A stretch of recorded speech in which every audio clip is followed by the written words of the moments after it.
When the Golden Knights get back to business next week, they will have to deal with quite a few expiring contracts, including a key rental and contracts of 3 goaltenders. We'll talk about all of this on Locked On Golden Knights. You're Locked On Golden Knights, your daily podcast on the Vegas Golden Knights, part of the Locked On Podcast Network. Your team every day.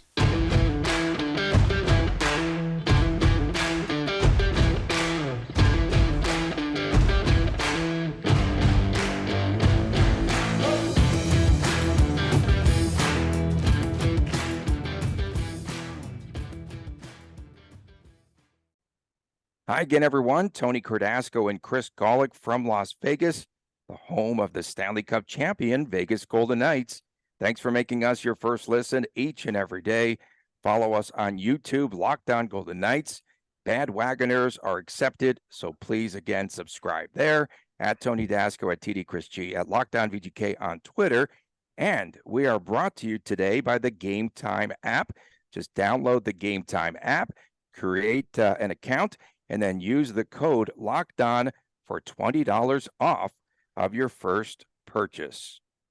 So, Chris, we really do hate to rain on Saturday's Stanley Cup parade, but today is really an important day on the NHL timeline. It's the beginning of the first buyout window, and that will last until June the 30th. And while VGK won't be making any moves until after the parade, and after everyone drinks the jungle juice out of the cup, they will have to address a lot of these issues when they return to work as early as next week. VGK has 7 expiring contracts that they will have to evaluate, including that of Ivan Barbashev, who made $2.2 million this past season, and he'll be on the free agency market. Plus, the 3 goaltenders are free agents: Aiden Hill, Opportunity Knox, once-in-a-lifetime Yo, Jonathan Quick, and also Laurent Brossoit. Free agency, by the way, begins in 2 weeks, right? And that'll be on July the 1st at noon Eastern Time, 9 a.m. Pacific. And then NHL teams right now, they can start to sign their own free agents and start the negotiations there. So it's a very busy time, and VGK can ill afford to waste any time. As far as additional expiring contracts, just to put it all out there for the moment, Dorofeev, Howden, Barbashev, as you mentioned, Bluger, Phil Kessel.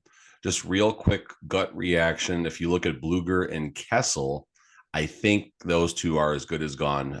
No disrespect, obviously. I just don't know if there was a long-term plan for either one of them.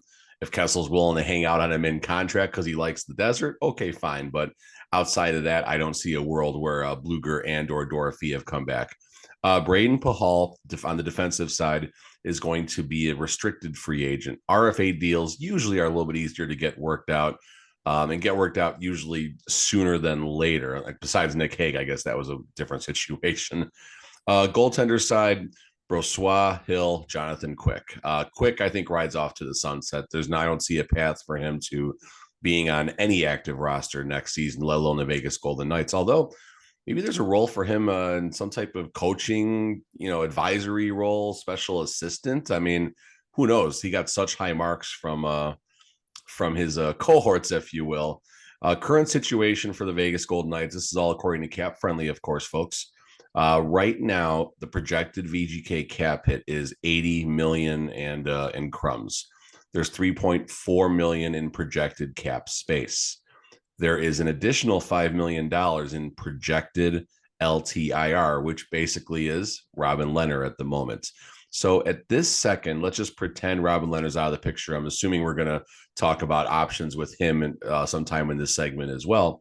Let's just assume for a second Lehner's cap hit is not there, the full $5 million. That's going to give Vegas about $8 million to determine what they're going to do with free agents, how they're going to decide which forwards to offer on as far as the UFAs go, mainly going to be Barbashev, Bluger, and Kessel. We already talked about what we think might happen there. And then, so $8 million doesn't go very far in the land of Kelly McCrimmon, especially if Barbashev seems to be, according to various outlets, 5 times 7 seems to be what he's going to want/command. Can Vegas step up to the plate with a deal like that? Oh, that's going to be tough. It's going to be tough. Could VGK possibly, you talked about Robin Lehner, could they possibly work on a buyout for Lehner? So according to Cap Friendly, really cool tool, actually, there's literally a buyout tool that shows you exactly what happens in the event you buy a player out, and most importantly, how it will affect the salary cap. So if VGK were to buy out Lehner, which means, okay, they give him a stack of money and he's gone. That's the long and short of it.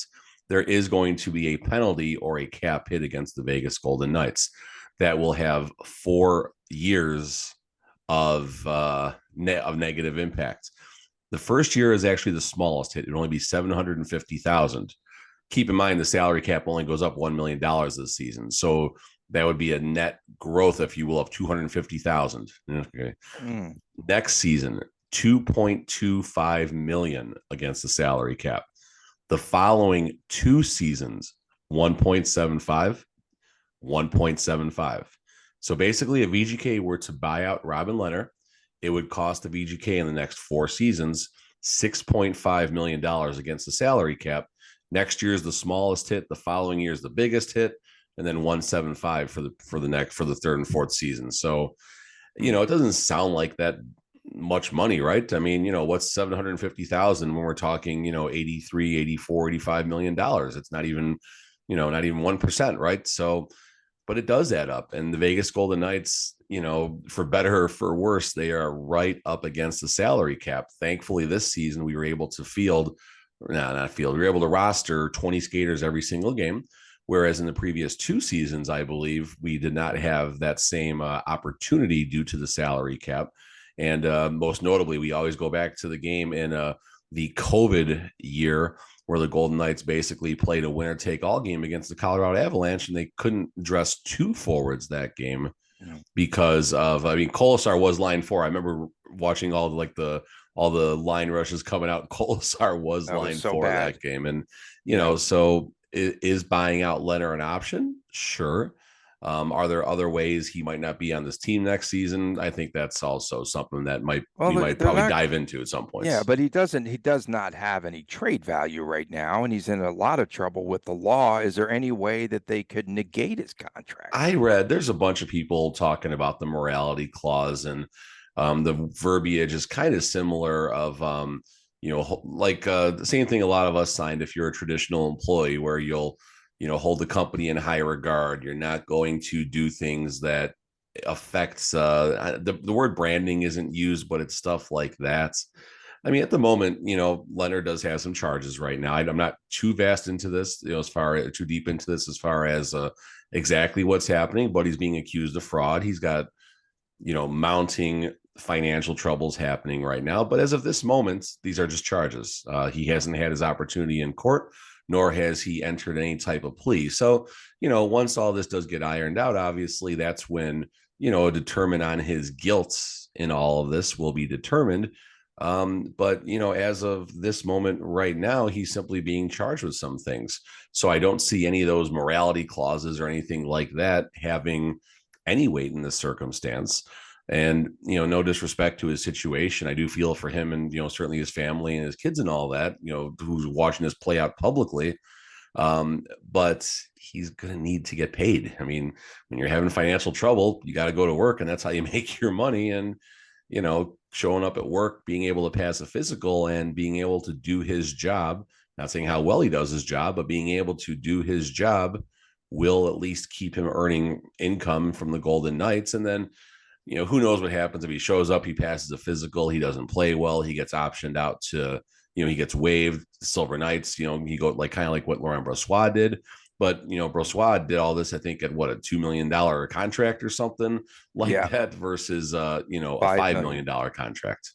And by the way, Club Cup took the night off last night as the Cup visited Bill Foley's ranch in Montana. That's where the players went last night for a little bit of R&R and more jungle juice. So they have this 100-day tour. What are the possibilities? I was just thinking about this of some players having the cup and like they're already like moving on. How does that all work? I mean, I think that's part of the norm. I mean, that does happen. They'll get their day with the cup, and there's a good shot that Barbashev is going to. We're not going to be able to. I don't see a path to BGK affording Barbashev, but for the sake of this conversation, let's assume Barbashev is not re-signed. He still gets his day with the cup. 2, 3, 4 weeks from now, whatever that time frame is before next season starts, and it'll be just as special whether he is a Golden Knight at the time he gets his day with the cup, or a New York Ranger, or any of these other, larger teams that do actually have a little bit of money to work with right now, depending on, what other things happen. I actually have heard a lot about that, Tony, on the NHL Network yesterday, Barbashev to the Rangers. So that's something that might interest you. Of course, that'll definitely interest me. Other players, Nolan Patrick is gone. Phil Kessel's probably done. Quick is done. Yeah. Pavel Dorofeyev, $925,000. You'd want to keep him. Mm-hmm. An interesting case, I think, would be Yuri Patera, the other guy. He makes $800,000, but this organization currently is goaltender rich. Yes and no. Technically, the only goalie on the roster is the only active goal. Well, and he's injured, but Logan Thompson, and then Lehner, obviously, for the long-term IR. I mean, let's just assume Lehner's out of the picture, buyout. Otherwise, I do think that the path next season would probably be Logan and Laurent Brossoit, because Brossoit is not going to command a lot of money on the free agency side of things. And then maybe Patera is the third man up. Maybe they sign another, diamond in the rough, Aiden Hill-esque goalie. I can assure you, here's one thing, Kelly McCrimmon and camp has been doing. I can assure you they haven't just been watching games at T-Mobile Arena down the playoffs. I can assure you they haven't just been enjoying the ride. I can be willing to bet you, dollars to donuts that they've been working their butts off, since the morning after the Stanley Cup, thinking about how next year's roster is going to be composed. And I can assure you they got a list of probably 8 to 12 potential Aiden Hills out there. And we're not knocking Aiden Hill one bit here. But let's see, I was actually talking with David. David. Go make his money. He's got to make his money. Of course. I was actually going up and back a little bit with David Staples yesterday, if I can find this really fast. He's the Edmonton writer who basically in his way to speak out about Jay Woodcroft, instead of him saying it, he used my article to kind of talk about how he felt Jay Woodcroft was doing in Edmonton. I thought that was kind of cool. So basically we were talking. So first of all, David Staples, Aiden Hill and Barbashev are unrestricted free agents. I hope they ask for the moon, just saying. Staples is an Edmonton Oilers writer, so obviously he's hoping that they don't come back to Vegas, so the Oilers do a little bit better. I told him Barbashev is going to ask for a lot. Maybe Aiden Hill give us a hometown discount, whatever. Nah, and then Dave there's says, no way. There's no way. I'll argue against that in a second. But David, I think the Vegas D-men and zone defense that give your goalies that's what gives your goalies a huge boost. Goalies evidently thrive there one after another. And then I said, yeah, I think I agree. Vegas has done a good job managing bad luck and getting good luck while doing it. Aiden Hill, this is something that I forgot who broke this, and I wish I could reference this, but Hill got offered an extension, and we talked about this thing yesterday or the day before, but Hill did get offered an extension, turned it down, didn't want the distraction, didn't want to go up and back for a while, bet on himself a bit. But Aiden Hill's father basically came out and said how loyal Aiden is, and he does feel that there is a path for Aiden to re-sign in Vegas. Now, don't get me wrong, watching Aiden Hill in the club doing his thing with Steve Aoki, rapping with a backwards hat and sunglasses at nighttime, dude's on top of the world right now. And, he sees he sees the bubbly, he sees those $100 bills. So he might take more. If there's one of the two players, here's what I will say, between Aiden Hill and Barbashev that might give a hometown discount, Hill before Barbashev would. Coming up next, I asked Chris if the roster is sustainable. Can they have multiple cups here? And that's to use the Kelly McCrimmon term. We're going to throw it back at him. And we'll talk about this when we return next on Locked On Golden Knights. Bird Dogs makes you look good. Bird Dogs stretch khaki shorts are designed to fit slimmer through the thigh, through the leg, giving you truly a sculpted look.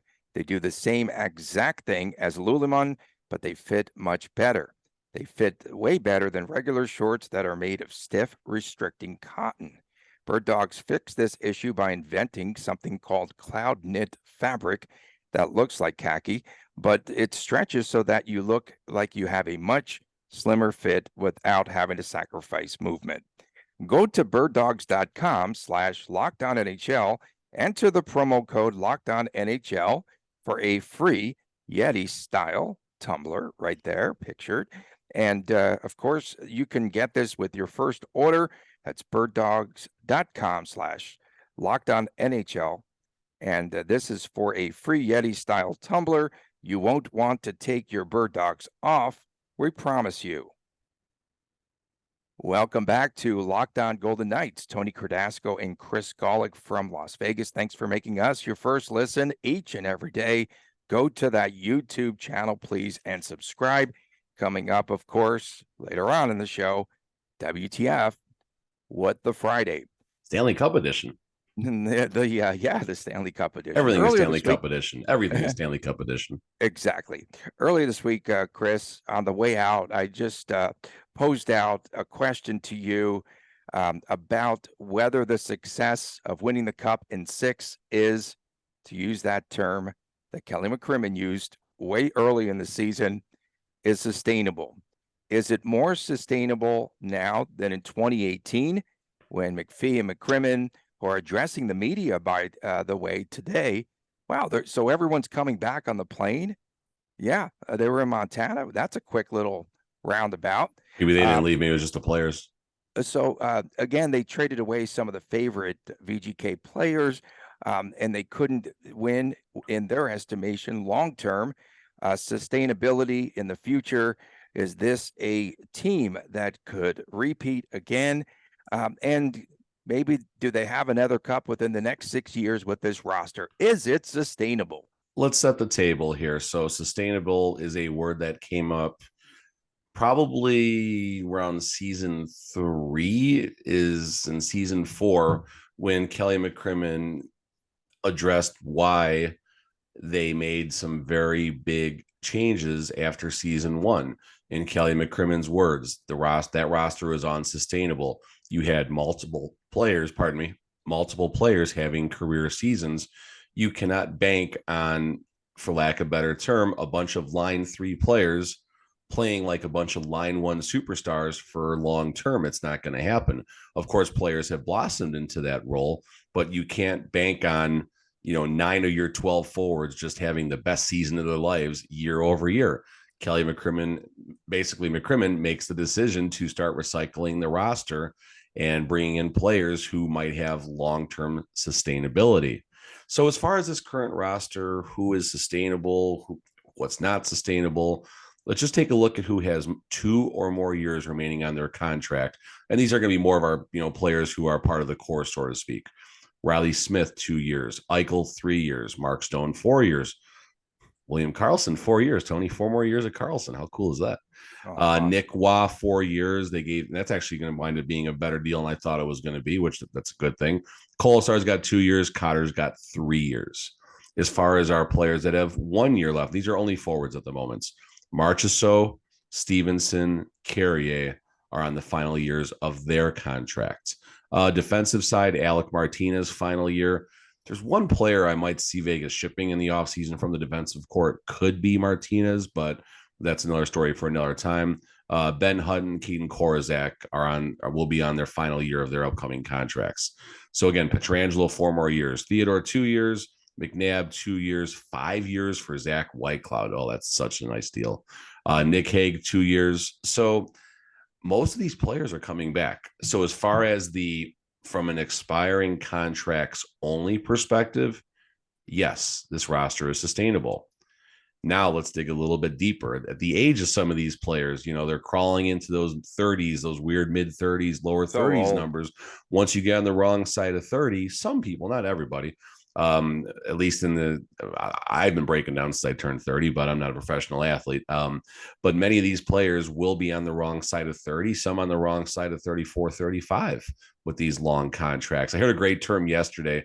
These long deals, like if Barbashev gets the 5 times 7, 5 million, 7 years, it's a 401k deal because it pays well in the first 3 or 4 years, and you pay for it in the last few years after that. Maybe Petrangelo and has a deal like that for the VGK. So long story longer, there's concern about the long-term sustainability just because these players are not going to be able to continue to offer the output based on what they're paid today to do. That is a slight concern. A lot of these players on this roster, we've talked about how they bring in players with leadership, certain pedigree, former captains, Stanley Cup winners.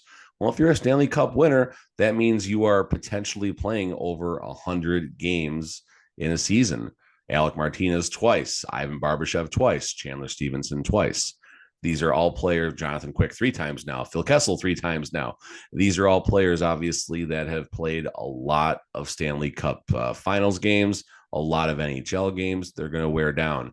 So this upcoming season, if the hangover isn't too bad, which in Vegas, the hangovers suck usually, but upcoming season, there is a potential to make a run again for a Stanley Cup.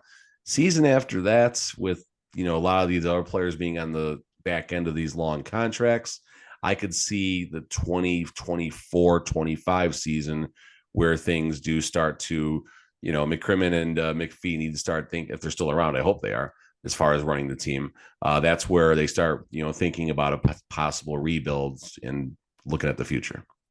If Cassidy is the coach, they have a greater chance of sustainability. I will say that because I definitely believe in Bruce, South Beach Bruce Cassidy.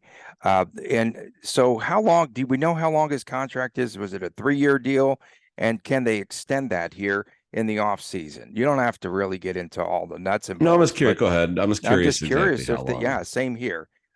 Because Cassidy did a terrific job, obviously, of not only adapting to a new home in the West, but he had to really hone in. Remember, he had so many issues in learning about the Pacific Division.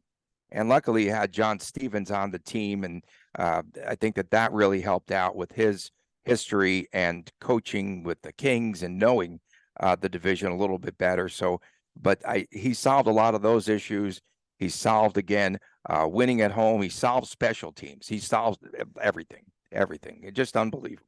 Cassidy is on, according to various sources, because it was never talked about. I remember he did mention they would keep it in-house, but he's on a 5-year deal that pays him $4.5 million approximately. They have to up that, right? He's got to get a little bit of a bump here, right? I think he'll be fired before the end of that contract, Tony. Of course he will. Yeah, based on history, but after winning a cup, he should get a raise. I don't think he signed his contract. He's getting $4.5 million. They signed him when he was offered that contract. The expectation was to deliver a cup at that number. I don't know how a negotiation works at that level between coach and GM and president and possible Give owner. him a bump. I'm not saying it's a wrong idea, but he got paid to do his job, and he did his job. If they want to give him a little envelope, fine. They can work that out amongst themselves. He deserves some more cash. Another $1 million. Right. Christopher asked me a great question. I think we were walking out after the game was over, and he said, "Oh, is Cassidy going to be, coaching until he wants to leave?" Basically, he was asking if his job was safe. I said, "Chris, in 2 years, he might not be the coach right now." That's how fast. Not to urinate in Cheerios, if that's the proper way to say that. It's maybe a little early in the morning for that, but the way things do shake out in the coaching carousels, something could happen in 2-3 years where he's gone. And if you think that's not possible, no one thought Gallant would be fired. Yeah, that's Pete DeBoer had a short run, and that arguably, that was definitely the right decision now. So there is a good chance, 3 years from now, 2 years from now, Bruce Cassidy's gone. That's just how it goes. Good. Yeah, I don't agree 100,000%. I don't want to lose him. I don't want to lose him. He's the best thing that's happened to this team besides Kelly McCrimmon. That's a good one. Coming up next, that is a WTF. Coming up next, it is that time of the week again. What the Friday, your comments and more after this. Buying tickets to your favorite events should not be stressful. Gametime is fast and easy. It's a great way to buy tickets for all the events here in the Valley, especially in Las Vegas and wherever you're at. Just check it out. It really is good. Both Chris and I utilize it. They've got these killer last-minute deals. Just go and browse through the Gametime app. It's really terrific. Some of the things that we like, the flash deals and last-minute tickets, an easy way to find and buy tickets for every event in our area and your area as well. They have images of the seats, which is really cool, and the lowest price guarantee, event cancellation protection, and job loss protection even. So just forget about planning months in advance. Do it our way, like we do for each show. Just show up and just start spouting off. Gametime has deals on tickets right up until the day of the event. Guilty. So make sure that you download the Gametime app today. Download it and create an account and use the code LOCKEDONNHL for $20 off of your first purchase. Terms apply. Again, create an account, redeem with the code LOCKEDONNHL for $20 off. Download Gametime today. Last-minute tickets, lowest price guaranteed. Welcome back to Locked On Golden Knights from Las Vegas, the city of sin and the city of the Stanley Cup celebration, the big parade on the iconic Las Vegas Strip coming up. Is that route too? WTF, that route is way too short. From Flamingo. I'm glad they got a route. And a little U-turn. Illegal U-turn, I said. WTF. Yeah, really, what is up with that parade route? WTF. I feel that I said this earlier this week, right? I said that I feel as though VGK's biggest rival is going to be Edmonton, especially since VGK and the Oilers, well, remember they locked the Golden Knights out of the dressing room? That was just awful. But again, all the crimes that were committed on the ice and all that. But on top of everything, the Oilers did not even congratulate on Twitter the Vegas Golden Knights for winning the Stanley Cup. WTF. It's a good start. So I have an off-script WTF, a tweet that just came through. Brian D. So this is good. And not even a WTF tweet, but it'll kind of spout to that. That was me on the bridge next to the parking garage that said he loved the podcast. So if you remember, I recorded the hit for Locked On NHL, and I made a comment about some clown coming up to me and, it's the capital of Nevada, that clown. And this was him? No, kind of. He said, thanks for the shout out on the show. Sorry about my buddy. Didn't notice it was you till we passed by, and he was already too bugging much you. Jungle juice. A lot of jungle juice. Golden material, hashtag VGK, golden material for roasting him in our group chat at least. So that's pretty awesome. So Brian, Thank you so much for reaching out to me. That's great. Super cool of you. Own up to it. So, everyone has that friend. WTF for your buddy for apparently having tattooed what the capital of Nevada is on the inside of his forearm. WTF.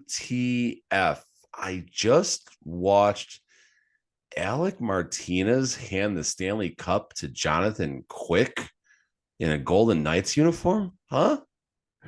Really? For real? WTF. Sure. Okay. WTF. I got a WTF off the rails. What in the world? George McPhee, just shut up, man. Seriously. He didn't like Bruce Cassidy when he started 5 of 6 of the Misfits in that final game, the closeout game, game number 5. And he said that he thought that it was a gimmick. He thought that it was a gimmick. He said VGK has never done that sort of thing. Like there's like such a long history there. Same guy again that fired Bruce Cassidy. Get off of my lawn. I mean, get off of my ice, okay? George McPhee, that's just awful. Awful take. Should not do that in public. Just be quiet. That's enough, man. WTF. I just don't like that he just went up against the head coach and tried to make him look bad as they win the cup, as they're skating around with the cup. That was awful. George McPhee, WTF. I can't say it enough.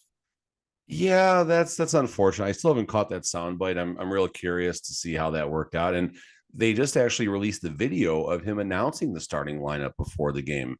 And I mean, what a moment watching that. He started off, because this is Coach Cassidy, of course, started off by apologizing to Will.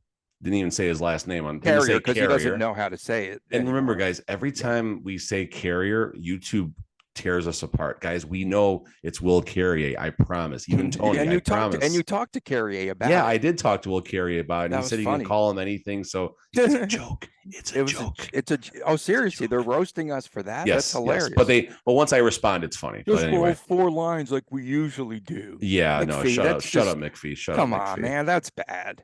So WTF. I got the numbers right here. It took me a long time, but I went through the second period stats of the playoffs. The Golden Knights outscored their opponents 412-2. It felt like that, at least. Yeah. The second period, it was such, and this might be something if I go to today's media day, we'll be talking about with hopefully Cassidy. But we all took turns in the media asking Cassidy, for lack of a better term, why the team sucked in the second period in the first half of the season. He didn't have an answer. We didn't have an answer. No one had an answer. So something clicked after the All-Star break where this team just became spectacular. And obviously in the playoffs, I made a few bucks in one of my sports betting accounts, hammering Golden Knights in the second period. I can't remember last time they even lost in the second period, but I definitely will go through and see how close I am to 412-2. Plus 23. I saw that. That's remarkable. That's remarkable. Playoffs, yeah. One more quick WTF. I put a funny tweet. I didn't think it was that funny, but apparently 30,000 people saw it. Yeah, I put a tweet out of Mark Stone, and the image was, I think, 702 something. It's whoever made the image. I made sure to leave that in there so they get credit for it. But I said this is what the Golden Knights are going to be doing in the Stanley Cup parade. And it's Mark Stone, instead of holding up the cup like one of those big orange traffic cone things, they're going to have to be moving those on the parade route so the buses can get up and down. So there's my two WTFs, second period, how the team gets so good, and Mark Stone with the traffic cone in place of the Stanley Cup. Do you have some news for us? You kind of teased everyone yesterday. Yeah, I mean, I think we can talk about it. I'll be signing the paperwork before I start my other work this morning. So I think I'll be accepting a role as the VGK beat with it'll be officially with Vegas Hockey Now, which will be offering. Congrats! Thank you. Awesome. It's exciting. It's exciting, yeah. And obviously Locked On I will still be here as well. That was a non-negotiable. Put up with me still? Oh wow! Absolutely, that was a non-negotiable to keep on doing this, and for me to still be able to go to some games, with my kid and stuff like that. So I made sure to, lay out the groundwork, so to speak. But yeah, we'll be doing a Vegas Hockey Now. I'll be I think full-time credentialized and all that, so we'll have much greater access to the team than I did this season. More practices, more writing, and thank you. I appreciate that. It's so cool. It's a lot of fun, and I've been wanting to allocate more of my personal time to covering the team. Unfortunately, business and duty calls, and now this deal, if you will, I guess if we're talking in sports terms, allows me to allocate more of my time to be able to cover the Golden Knights, which has been just a passion. It's been a passion. It's been awesome, and if it wasn't for all the interactions and Tony Tony, you're the one that we had through Joe, just a quick walk down memory lane here. We wanted a short show, but that's not going to happen. I wrote for Franchise Sports Media. We're going way back about 3-4 years around COVID and all that. And it seemed like I couldn't keep allocating the time at that moment. I hadn't talked with them in probably a year. And all of a sudden Joe hits me up. Hey, you want to do a Vegas podcast? I got a guy looking for some help. I'm like, cool. And then Tony called me, and here we are a year and a half later, over 1,000 YouTube subscribers, and Stanley Cup run. Wow. This has been a fun ride, folks. Storybook finish. Guys, if I can handle Tony every day, so can you. And speaking of Tony, at xreb_fanx, one of our favorites, I think you should do a WTF dedicated to exposing the old Dasco hot takes. There are so many, you would have enough content to get you through the entire off season. WTF. Are they referring to all the stuff like through the season and all that? Just or is everything, all my hot takes. But the one thing about my hot takes, WTF, is that they're mine. I don't have to go and steal anyone else's content because you don't you don't delete them if they're wrong. And if I'm wrong, which I'm wrong a lot, yeah, I just leave them up there and let them ride. And that's the fun thing about doing this, though. I mean, whether we're talking on the show about what we think is going to happen, or we put it on Twitter. We have our own opinions. We don't have to go and follow mainstream and Twitter and everything else. We just have our own takes, right? Exactly. It's fun. It's fun. It's fun. I'm dry in WTFs right now. So if you got anything No, else, we've keep got firing. more. We've got at VGK Dean. WTF will VGK do with Lehner's contract? Buy him out. We hit that. See if they can legally terminate it based on fraud allegations, trade him, or bring him Guys, back. allegations. Stop right now. Innocent until proven guilty. Just stop it, folks. Just stop it. Okay. Those are our WTFs for the day. There's some really good ones, and we appreciate everyone again sending them in. Those are our top line WTFs. And don't forget to get on board. Oh, I have one more WTF. I put it out there yesterday, and as you know, I'm not into politics at all. But I did pose the question, if invited, will VGK go to the White House? But then as I thought about it, that was going to be the question, right, on my poll.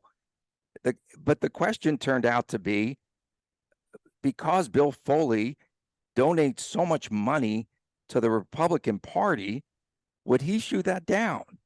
And then fans just got embroiled, and they were kind of fired up. And that's always politics. I thought that was part of the story because of his involvement with the GOP. WTF? Yeah, I mean, I think no. The only thing that I would say to that is if invited, I think it's still a mandatory invite. I could be wrong. I don't know how it exactly works, but if players want to go, let them go. If players don't want to go, don't let them go.